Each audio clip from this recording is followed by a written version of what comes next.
rack Sotts press. This is a really big exercise for overhead mobility and upper thoracic mobility.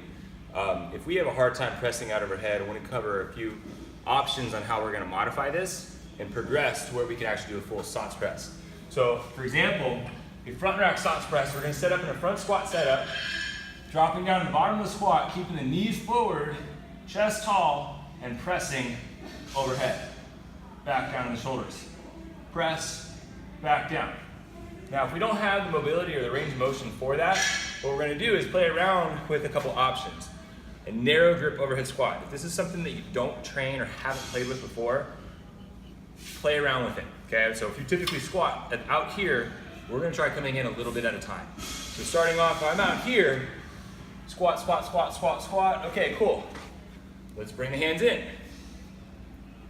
Press out, squat, squat, squat, squat. Same thing. Hands in. When we get to a point where we can hold on to our narrow grip like we would in our front squat or front rack position, then what we're going to do is practice pressing out from behind the neck. So lowering the bar down, we might want to come out just a tad and then press back down. On that press, don't feel like you have to bring it all the way back down to your back.